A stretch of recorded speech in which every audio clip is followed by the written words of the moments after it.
আসসালামু আলাইকুম রহমতুল্লাহি ওয়া বারাকাতুহু ইন্নাল হামদুলিল্লাহি ওয়াহদাহু ওয়াসসালামু ইবাদিহিল্লাযিনা ইসতাফা আম্মা বাদ। কাছে এবং দূরে যে এখান থেকে আমার কথাগুলো শুনছেন বা শুনবেন সকলকে জানাচ্ছি আন্তরিক শুভেচ্ছা ও অভিনন্দন। আমি হাবিব আছি আপনাদের সাথে। আজ আমরা খুব গুরুত্বপূর্ণ একটি বিষয় নিয়ে মূলত আলোচনা করব। সেই আলোচনার বিষয়টা হচ্ছে এমন যে রাসূল সাল্লাল্লাহু আলাইহি ওয়াসাল্লাম হাদিসের মধ্যে ইরশাদ করেন, নারীদের একটি অপরাধের কারণে নারীরা দুনিয়া এবং আখিরাতের জীবন ধ্বংস করে ফেলে। আসলে আমরা জেনে নিই নারীরা কোন অপরাধের কারণে তারা দুনিয়া এবং আখিরাতের জীবন ধ্বংস হয়ে যাবে।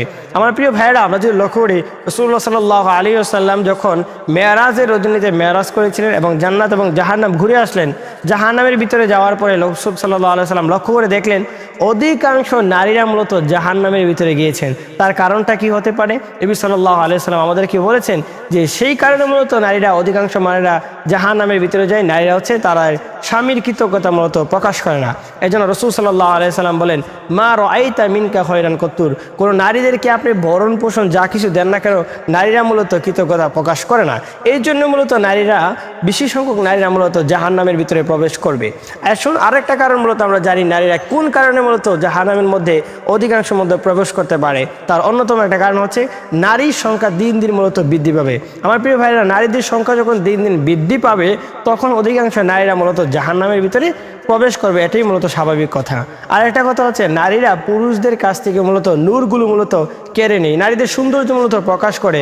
আল্লাহ সুবহানাহু ওয়া তাআলা কোরআন কারীমের ভিতরে স্পষ্ট ভাষায় বলেন, ওয়াকারনা ফি বুয়ুতিকুন্না ওয়ালা তাবাররুজনা তাবাররুজাল জাহিলিয়াতিল উলা। আল্লাহ বলছেন আয়ামে জাহিলিয়াতের যুগে নারীদের মতন তোমরা চলাফেরা করো না, ঘরের বাইরে যেও না। আজ আমরা কেন জানি এমন হয়ে গেলাম, আয়ামে জাহিলিয়াতের যুগে নারীদের মতন আমরা চলাফেরা করছি আর রাস্তাঘাটের মধ্যে আমরা বের হচ্ছি। এই জন্য মূলত নারীদের চলাফেরার কারণে পুরুষদের কাছ থেকে তারা মূলত নূরগুলো কেড়ে নেয়। এই জন্যই অধিকাংশ নারীরা মূলত জাহান্নামের ভিতরে প্রবেশ করবে। চলুন আমরা প্রথম দিক থেকে আবার আলোচনা শুরু করি যে রাসূল সাল্লাল্লাহু আলাইহি ওয়াসাল্লাম যে বলেছেন নারীরা তাদের স্বামীর কৃতজ্ঞতা মূলত প্রকাশ করে না, তার অন্যতম আরেকটা কারণ হচ্ছে আপনি আপনার স্ত্রীর জন্য মূলত পরিশ্রমের মাধ্যমে, হালাল উপার্জনের মাধ্যমে একটা 3 পিস বলেন, একটা শাড়ি কিনে আনলেন। তখন আপনি লক্ষ্য হলে দেখতে পারবেন যে আপনার স্ত্রী আপনাকে এমনভাবে বলে যে আমার এটা পছন্দ হয় নাই, আপনাকে শাড়ি কিনে আনলেন এটাও মূলত পছন্দ হয় না, 3 পিস কিনে আনলেন এটাও মূলত পছন্দ হয় নাই। এক পর্যায়ে 40 বছর 50 বছর আপনি যখন তার সাথে সংসার করলেন, এক কথা সবসময় মূলত বলবে, কেননা তাদের কমন ডায়লগই হচ্ছে এটা যে মা রাআইতা মিনকা খয়রান কত্তুর। নবী করিম সাল্লাল্লাহু আলাইহি ওয়াসাল্লাম বলেন তারা কৃতজ্ঞতা মূলত প্রকাশ করবে না। তারা পাশাপাশি এই ডায়লগটা মূলত দিবেন, আমি যদি তোমার সংসারের মধ্যে না থাকতাম তাহলে অন্য নারী এসে তোমার সংসারের মধ্যে 2 দিন মূলত টিকবে না।